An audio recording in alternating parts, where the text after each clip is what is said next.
Hello viewers, நான் தான் உங்கள் பேக் ஃபாக்ஸ். நம்ம என்ன வீடியோ பார்க்க போகிறோம்னா, ப்ளீச் சீசன் 1 எபிசோட் 5 தான் பார்க்க போகிறோம். அதாவது இதுக்கு முன்னாடி எபிசோட பார்க்காம பார்த்து வந்துடுங்க. சேனலுக்கு புதுசாக வந்தீங்கன்னா லைக் பண்ணுங்கள், ஷேர் பண்ணுங்கள், மறக்காம சப்ஸ்கிரைப் பண்ணுங்கள். பக்கத்தில் இருக்க பெல் ஐக்கான் கிளிக் பண்ணி ஆளில் கொடுத்துக்கோங்க.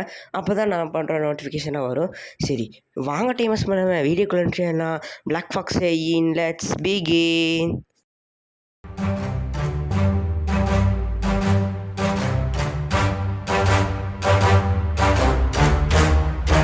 நம்ம எபிசோட்ஸ் எல்லாமே போன எபிசோடில் அந்த ஹாலோ கூட ரூக்கியை சண்டை போட்டுருந்தால நம்மளாம் ட்ரை பண்ணியிருந்தான். ஆனால் அந்த ஹாலை முடியல.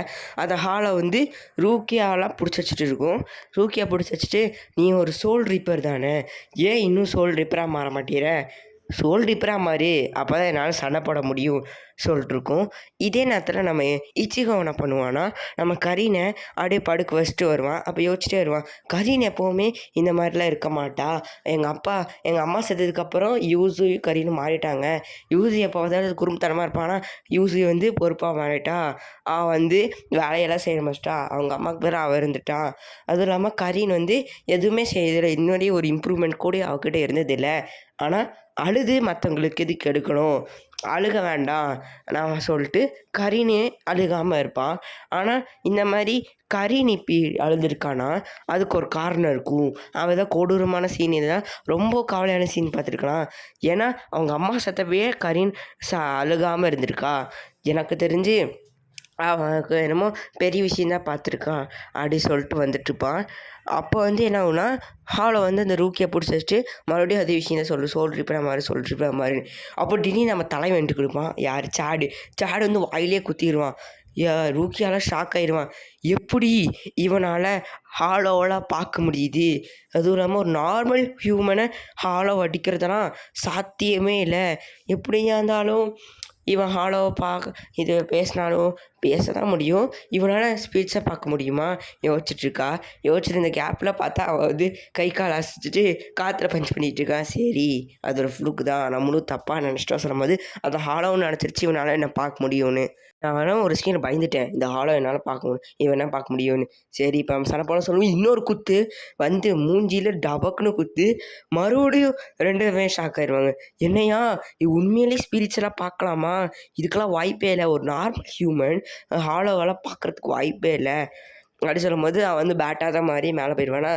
அப்போ வந்து ரூக்கிய செல்வாயே அவன் மேலே கம்பார் பறந்துட்டுருக்கான் அப்படி சொல்லும்போது சேடு சொல்லுவான், உன்னால் ஸ்பீட்ஸ் எல்லாம் பார்க்க முடியுதா அப்படி சொல்லும்போது, அதெல்லாம் நான் அப்புறமா சொல்கிறேன், இப்போதைக்கு நீ மேலே போ அப்படி சொல்லும்போது, சரி இப்போ நீ வந்து எங்கே அச்சப்படக்கா சொல்லி நான் வந்து அவனை அடிக்கிறேன்னு சொல்லிட்டு அந்த கம்பத்தையே உடச்சிட்டு அவனை போட்டு அடிட்டு அடிப்பான். இந்த சீன்லாம் வடப்பாக இருக்குங்க. சேடா இதுன்னு பார்க்காம இருக்குது. ஏன்னா இவன் வந்து நமக்கே தெரியல எந்த அளவுக்கு ஸ்ட்ராங்குன்னு வச்சு தொம்சை கட்டுவான். அப்போ வந்து ரூக்கியா சொல்லுவான், ஏய் இன்னும் கொஞ்ச நேரம் வெயிட் பண்ணி உன் ஆட்டெல்லாம் முடிய போகுது, ஏன்னா ஒரு சோல் ரிப்பேர் வரான்னு சொல்லும்போது மேலெல்லாம் அவனோட ஸ்பிரிட் பாம்ஸ்லாம் வரும். ஸ்பிரிட்ஸ் வந்து அவனை பிடிச்சி வச்சுக்கும்.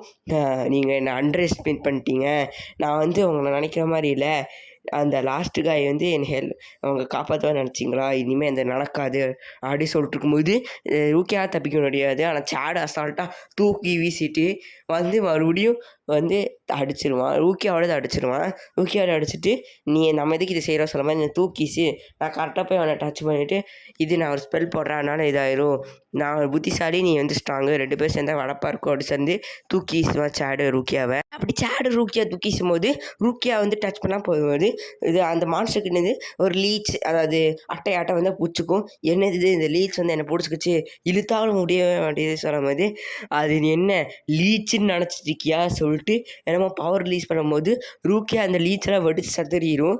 அப்போ தெரிஞ்சு அது ஒரு பாம் மாட்டை, அது யார் மேலே ஓட்டுறாங்களோ அந்த மாதிரி இருக்கும்.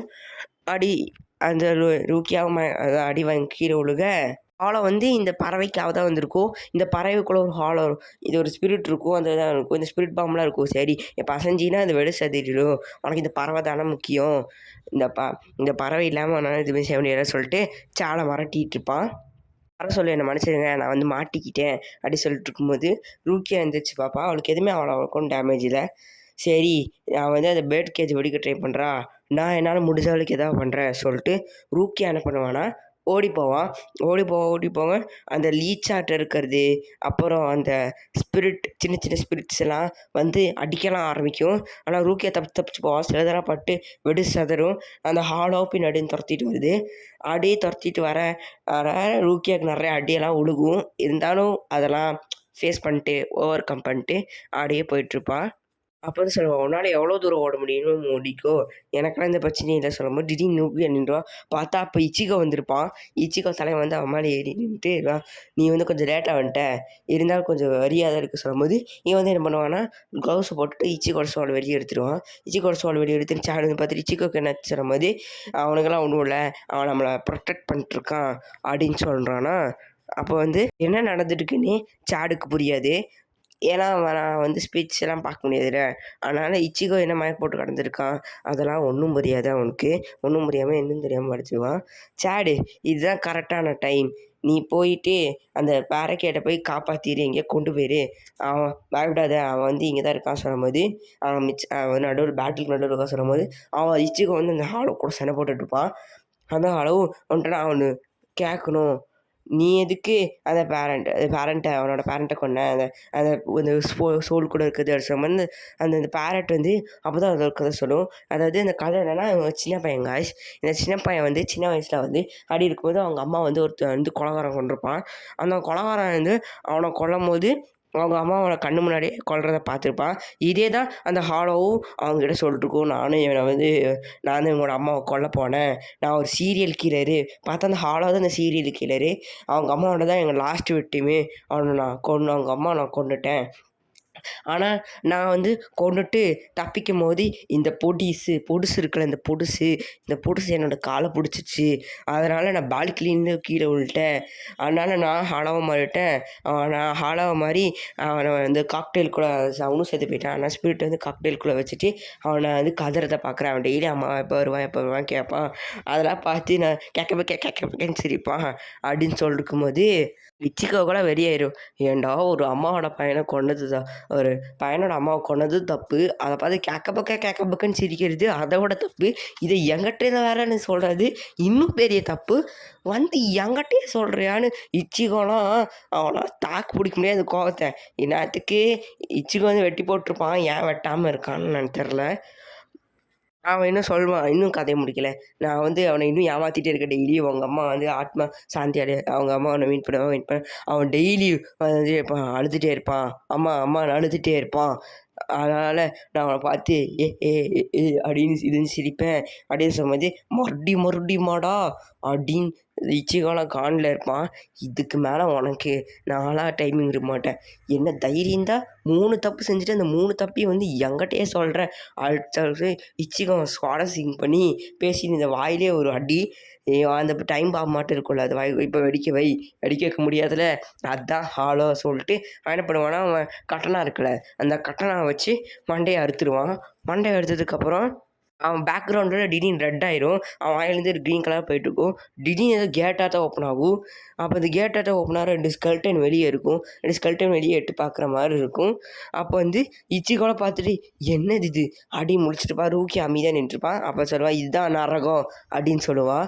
பார்த்தா அது தொறக்கும்போது அந்த ஸ்பிரிட் இவன் க்ரைம் பண்ணியிருக்கான்ல நிறைய சாவத்துக்கு முன்னாடி.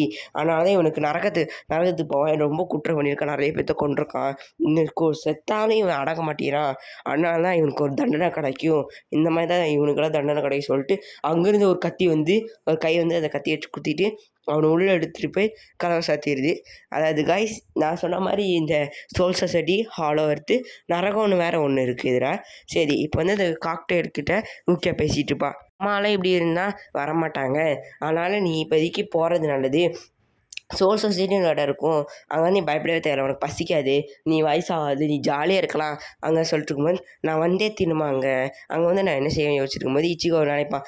ஏன்னா வந்து கரின்னு சொல்லியிருப்பான்ல, நீ வந்து அவன்கிட்ட அவங்க அம்மா சாந்தி அடையிற மாரி சொல்லுவேன். அப்பதான் அவன் சொல்லுவான், "நீ வந்து அவங்க அம்மா வந்து சோல் சொசைட்டில இருப்பாங்க. அங்க நீ போய் சோல் சொசைட்டில போய் அவங்க அம்மா இருக்கும்போது அவன் ஒத்துக்கிடுவான். ஷேடோ ஓகே, நீ மீட் பண்ணலாம். நான் செத்துட்டேன்னா, நான் வந்து உன்னை வந்து அங்க போய் சோல் சொசைட்டில வந்து பார்க்குறேன். சோல் சொசைட்டில வந்து பார்க்கும்போது, நான் வந்து உன்னை வந்து வாக்கிங்லாம் போகலாம்" அப்படின்னு ப்ராமிஸ் பண்ணுவான். அப்போ வந்து கரீன் வந்து அப்படியே தூக்கத்துல வந்து தேங்க் யூ இச்சிகோ சொல்றதோட, இதோ இந்த எபிசோட் முடிஞ்சிச்சு guys. Black Fox saying tata, bye bye.